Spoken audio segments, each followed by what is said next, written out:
न कि वे परिदृश्य को नाटकीय रूप से बदल देते हैं और पूरे शहरों को अतीत से फिर से उभरने देते हैं। यही 2018 में हुआ, जब टिग्रिस नदी पर एक रहस्यमय साम्राज्य द्वारा बनाया गया शहर अंततः अपने जल जाल से मुक्त हुआ। पुरातत्वविद उस स्थान पर जल्दी पहुंचे क्योंकि वे उस स्थल की खुदाई करने और उस स्थान के इतिहास के बारे में अधिक जानने का एक दुर्लभ अवसर नहीं चूकना चाहते थे। उनका मानना है कि उन्होंने कांस्य युग का झाकीकू पाया है, जो 3000 से अधिक वर्ष पहले स्थापित हुआ था और 1980 के दशक में पूरी तरह से जलमग्न हो गया था, जब वहाँ एक बांध बनाया गया था। ये कभी मित्तानी साम्राज्य के लिए एक व्यस्त केंद्र था, जो लोकप्रिय व्यापार मार्ग पर कारवां के लिए था। इसके पास पानी था, जो इस क्षेत्र में एक दुर्लभता है और यह सफलता की गारंटी थी। हम कभी शक्तिशाली साम्राज्य के बारे में बहुत कम जानते हैं क्योंकि वैज्ञानिकों को खुदाई स्थलों में कोई लिखित इतिहास नहीं मिला है। यही कारण है कि पुरातत्वविद स्थानीय शासक के लिए एक पूरा महल खोजकर रोमांचित थे। कई साल बाद जब क्षेत्र फिर से पानी से मुक्त हुआ, तो उन्होंने शहर को दुश्मनों से बचाने के लिए कुछ किलेबंदी पाई। उनके अभियान की मुख्य विशेषता व्यापार वस्तुओं और फसलों के लिए एक विशाल सार्वजनिक गोदाम का मिलना था। गेहूं और जौ के ढेर और आयातित धातु और लकड़ी। स्थानीय लोगों के लिए रोटी मुख्य भोजन थी और वे दोपहर के भोजन के लिए सब्जियों के बड़े बर्तन में सूप और स्ट्यू भी पसंद करते थे। प्रत्येक घर में भेड़, बकरी, गाय और सुअर होते थे, इसलिए उनके पास विशेष अवसरों के लिए दूध और मांस का स्थिर स्रोत होता था। अब तक मिली सभी निर्माण मिट्टी से बने ईंटों से बनाई गई थीं। जो दीवारें 40 से अधिक वर्षों तक पानी के नीचे थीं, वे इतनी अच्छी तरह से संरक्षित हैं जैसे वे कल ही डूबी हों। शाही महल अन्य निर्माणों से बड़ा है। इसकी दीवारें मोटी हैं और इसमें पक्की मिट्टी की ईंटों से बने फर्श हैं, जिन्हें जलरोधी बनाने के लिए सील किया गया था। स्थानीय राजा का बड़े साम्राज्य के सम्राट के साथ अच्छे संबंध रहे होंगे, जिस पर झाकीकू निर्भर था। शहर में रहने वाले व्यापारी लकड़ी के बीम इकट्ठा करते थे और उन्हें गोदामों में ले जाते थे। बीम टिग्रिस नदी के नीचे उत्तर और पूर्व मेसोपोटामिया के पहाड़ों के जंगलों से आते थे।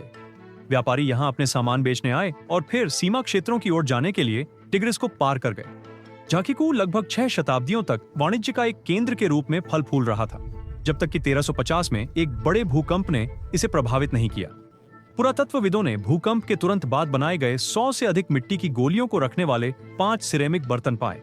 यह लगभग एक चमत्कार है कि बिना पकाई गई मिट्टी की छोटी गोलियां दशकों तक पानी के नीचे जीवित रह सकीं। जिन्होंने इन्हें बनाया होगा, उन्होंने मिट्टी पर तब नोट्स उकेरे होंगे जब वह अभी भी गीली थी। उन्होंने नई फसल के भंडारण से लेकर अन्य राज्यों के लिए नोट्स तक कुछ भी लिखा, फिर वे संदेश को धूप में सूखने देते। लिपिकारों को एक अलग भाषा भी सीखनी पड़ी ताकि शहर के बाहर के लोग इसे पढ़ सकें। वैज्ञानिकों का मानना है कि जो टैबलेट्स उन्हें मिले वे एक निजी संग्रह का हिस्सा थे। वे इन नोट्स को समझने की उम्मीद करते हैं ताकि झाकीकू और भूकंप के बाद पूरे साम्राज्य के इतिहास के बारे में अधिक जान सकें। इमारतों को इतना अधिक नुकसान हुआ था कि झाकीकू को उसकी पूर्व महिमा में बहाल करना असंभव था, और अगर कोई जीवित बचा होता तो उन्हें शहर छोड़ना पड़ा होगा। कई दशकों बाद असीरियन, जो भी मेसोपोटामिया में रहते थे, यहाँ बस गए। उन्होंने अपने घरों को परित्यक्त शहर के खंडहरों पर बनाया और पिछले निवासियों की जो भी संरचनाएं उन्हें मिलीं, उन्हें बाहरी दीवारों के रूप में इस्तेमाल किया। लेकिन वे यहाँ केवल 50 वर्षों तक रहे। फिर उन्होंने अधिक उपजाऊ मिट्टी पर एक नई राजधानी बनाने का निर्णय लिया ताकि कृषि से कुछ अच्छा पैसा कमा सकें। झाकीकू में काम कर रहे पुरातत्वविदों को खुदाई रोकनी पड़ी जब जल स्तर फिर से बढ़ गया और शहर को ढक लिया।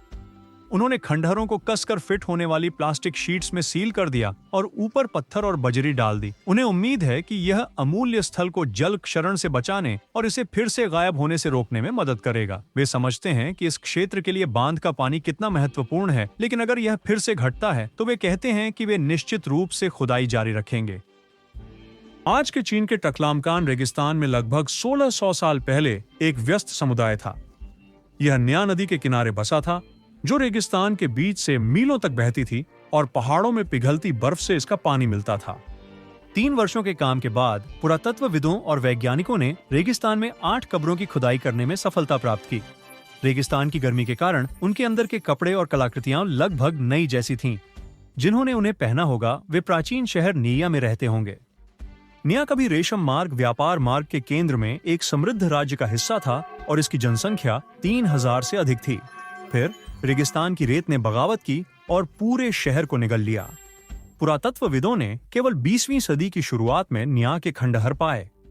विभिन्न देशों के वैज्ञानिकों ने इसके रहस्यों को सुलझाने की कोशिश की है। ऐसा लगता है कि 20वीं सदी के अंत में खोजी गई कब्रें अमीर लोगों की थीं।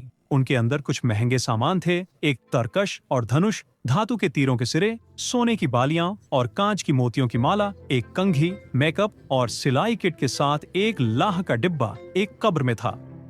वहाँ कुछ उच्च गुणवत्ता का रेशम भी था और यहाँ तक कि हरे और पीले जैसे चमकीले रंग भी उस पर फीके नहीं पड़े थे। कपड़े पर चीनी अक्षर भी थे जिनमें ऐतिहासिक पुस्तकों से उद्धरण थे, जिसने वैज्ञानिकों को यह पहचानने में मदद की कि यह किस काल में बनाया गया था। पुरातत्वविदों ने बाद में एक बड़ा निवास स्थल और 3 खंडहर इमारतों की सफाई की। शहर के पतन का कारण और इसके लोगों के साथ क्या हुआ, ये समझने में शायद कई और साल लगेंगे। सऊदी और फ्रांसीसी पुरातत्वविदों ने सऊदी अरब की राजधानी रियाद के पास मिलकर काम किया और एक प्राचीन बस्ती पर ठोकर खाई जो 8000 साल पुरानी है। वैज्ञानिकों ने इस नवपाषाण युग के रत्न को उजागर करने के लिए लेजर स्कैनिंग, ड्रोन और हवाई फोटोग्राफी जैसी सभी प्रकार की आधुनिक तकनीकों का उपयोग किया। उन्होंने यह बस्ती एक स्थानीय पुरातात्विक हॉटस्पॉट में पाई।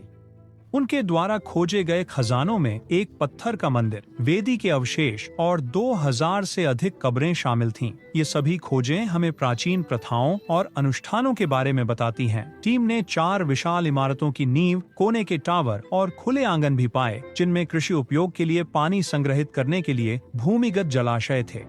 वहाँ एक स्मार्ट सिंचाई प्रणाली भी थी जिसमें नहरें और जलाशय शामिल थे, जिसने शहर को दुनिया के सबसे शुष्क रेगिस्तानों में से एक में फलने फूलने दिया। पास के पहाड़ पर उकेरी गई चट्टान की चित्रकारी स्थानीय लोगों के दैनिक जीवन को दर्शाती है। इस क्षेत्र में खुदाई 40 से अधिक वर्षों से चल रही है और वैज्ञानिक अभी भी नए कलाकृतियां खोजते रहते हैं ताकि अपने और अधिक प्रश्नों के उत्तर पा सकें। मछुआरों को उत्तरी सागर के तल पर 9000 साल पुराने प्राचीन हड्डियां, औजार और कलाकृतियां मिली हैं। ब्रिटिश और डच पुरातत्वविद और जीवाश्म विज्ञानी इन खोजों को देखने के लिए दौड़े क्योंकि उन्हें उम्मीद थी कि यह डूबे हुए डॉगरलैंड का सबूत हो सकता है, और वे निराश नहीं हुए। यहाँ तक कि मेसोलिथिक लोगों द्वारा छोड़े गए पैरों के निशान भी पूरी तरह से मिले। 12,000 साल पहले अंतिम प्रमुख हिमयुग के दौरान ब्रिटिश द्वीप वास्तव में द्वीप नहीं थे। वहाँ एक भूभाग था जो कई पहाड़ियों, दलदली क्षेत्रों और घने जंगलों से बना था, जो उन्हें यूरोपीय महाद्वीप से जोड़ता था। वह भूभाग डॉगरलैंड था, जहाँ एक प्रागैतिहासिक शिकारी संग्राहक समाज रहता और फलता फूलता था। लेकिन फिर समुद्र का स्तर प्रति शताब्दी 3 से 6 फीट की गति से बढ़ने लगा क्योंकि ग्लेशियर धीरे धीरे पिघल रहे थे। स्थानीय लोगों को उन क्षेत्रों में जाना पड़ा जो आज इंग्लैंड और नीदरलैंड्स के अंतर्गत आते हैं। विशेषज्ञों ने उत्तरी सागर में काम कर रही तेल कंपनियों से डेटा का उपयोग करके डॉगरलैंड के इतिहास के बारे में अधिक जानने का निर्णय लिया। अब तक उन्होंने 18,000 वर्ग मील के क्षेत्र का डिजिटल मॉडल बनाया है कि यह लहरों के नीचे गायब होने से पहले कैसा दिखता होगा। उन्हें प्राचीन कीड़ों और पौधों के नमूनों और जानवरों के डीएनए का विश्लेषण करना अभी बाकी है ताकि पूरी तस्वीर मिल सके। उत्तर अमेरिका में एक नदी है जो नहीं होनी चाहिए। खैर, कम से कम वैज्ञानिकों के अनुसार दुनिया की अधिकांश सामान्य नदियां नीचे की ओर मिलती है, ढलान पर बहती है और अंततः अपने जल को महासागर या झील में पहुंचाती हैं। लेकिन कनाडा की इचमिच नदी नियमों का पालन करना पसंद नहीं करती और दोनों दिशाओं में बहती है। इसका नाम भी स्थानीय बोली क्री में दोनों दिशाओं में बहने वाले पानी का अर्थ है। इचमामिस लगभग 37 मील लंबी है, लेकिन यह हडसन बे से लेक विनिपेग तक फर व्यापारियों के मार्ग का एक महत्वपूर्ण हिस्सा हुआ करती थी। यह हेज नदी और नेल्सन नदी के बीच बहती है। इसकी जलधारा काफी उथली और गहरी होती है क्योंकि यह पीट बोग से होकर गुजरती है। जब आप बीवर तालाबों तक पहुँचते हैं तो चीजें दिलचस्प हो जाती हैं। जो लोग वहां जाते हैं वे कहते हैं कि इचमामिस केंद्रीय बीवर तालाब से शुरू होकर हेज और नेल्सन नदियों की ओर बहती है। यह बताना मुश्किल है कि पानी कहां विभाजित होता है क्योंकि नदी लगभग सपाट दलदली क्षेत्र से गुजरती है और इसकी धारा मुश्किल से दिखाई देती है। हमारी सूची में अगली नदी दक्षिण अमेरिका की कांसी जारे है और यह 2 आकाश गंगाओं के बीच एक वर्म होल के हाइड्रोलॉजिक समकक्ष की तरह है। यह पृथ्वी पर एकमात्र प्राकृतिक नहर है जो दो महान नदियों को जोड़ती है, ऊपरी ओरिनोको जो अंततः अटलांटिक महासागर में बहती है और रियो नेग्रो जो अमेजन नदी की सबसे बड़ी बाईं ओर की सहायक नदी है। इस प्रकार के दुर्लभ विभाजन को द्विभाजन कहा जाता है और यह तब होता है जब एक ही नदी विभाजित होकर अपने पानी को दो अलग अलग स्थानों पर भेजती है। ओरिनोको वास्तव में अपने पानी का कुछ हिस्सा कासी जारे को खो देता है। वहाँ से पानी धीरे धीरे रियो नेग्रो की ओर बहता है। बरसात के महीनों में अधिक बाढ़ और तेज धाराएं होती हैं, इसलिए अधिक मात्रा में पानी मोड़ा जाता है। कई स्थानीय समुदायों के लिए कासी जारे सिर्फ एक नदी से अधिक है। यह पवित्र है। वे इसे एक मार्ग के रूप में देखते हैं जिसे पूर्वजों की आत्माओं ने महान नदियों को एक साथ लाने के लिए बनाया था। अन्य कहानियां कहती हैं कि शक्तिशाली देवताओं ने इस विशेष जल मार्ग को बनाने के लिए भूमि को आकार दिया। सूरीनाम में वायाम्बो नदी का प्रवाह पूर्व या पश्चिम किसी भी दिशा में हो सकता है। यह उसके मूड पर निर्भर करता है। मजाक कर रहे हैं। इस असामान्य व्यवहार के लिए वर्षा और मानव गतिविधि को दोष देना होगा। लोगों ने नदी पर ताले लगाए हैं ताकि इसे मोड़ा जा सके।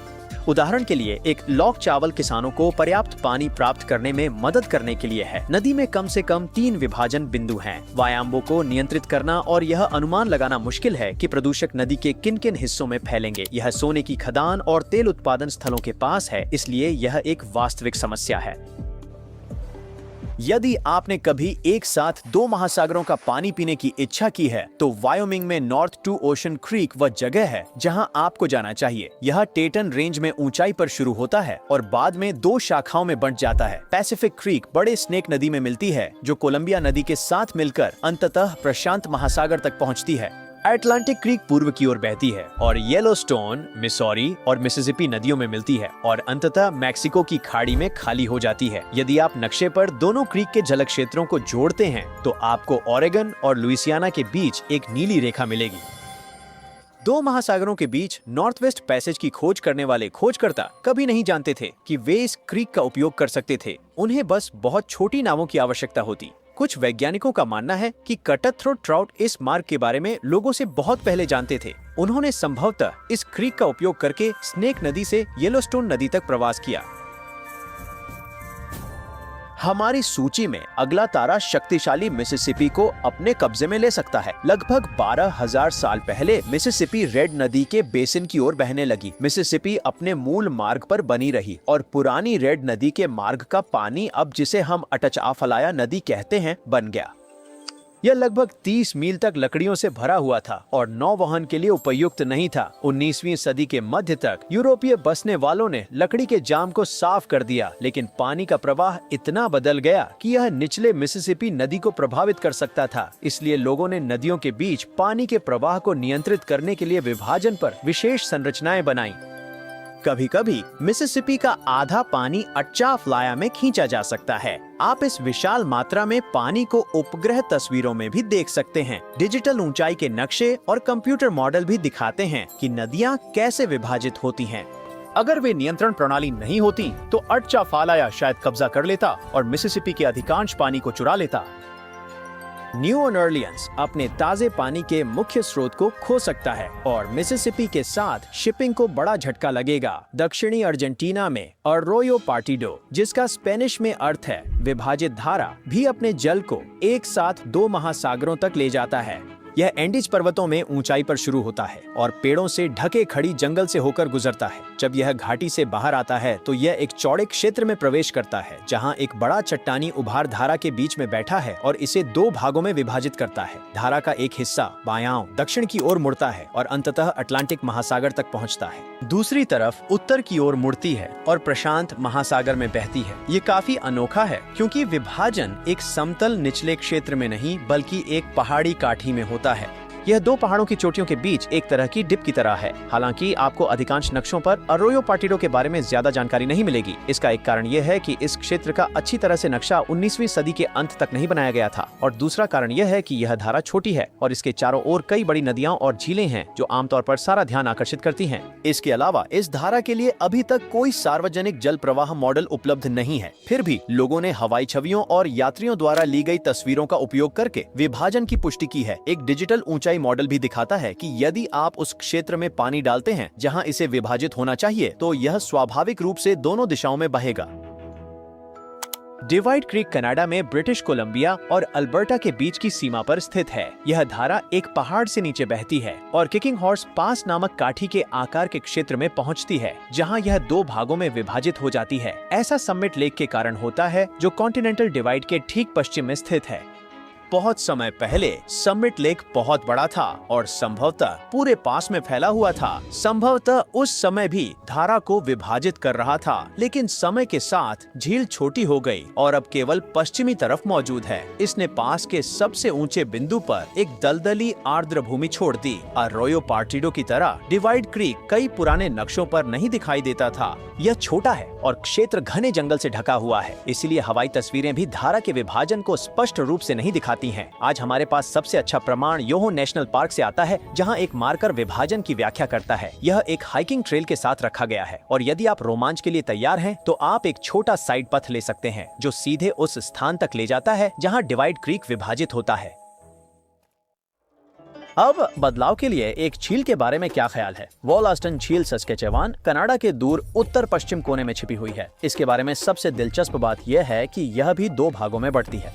इसके उत्तरी छोर के पास लगभग 90% कोक्रेन नदी में बहता है और उत्तर पूर्व की ओर जाता है, और लगभग 10% फोन डू लेक नदी में बहता है और उत्तर पश्चिम की ओर जाता है। पानी कहाँ समाप्त होता है, आर्कटिक महासागर की ओर या हडसन खाड़ी की ओर, यह इस पर निर्भर करता है कि यह लंबी प्रायद्वीप के किस तरफ है।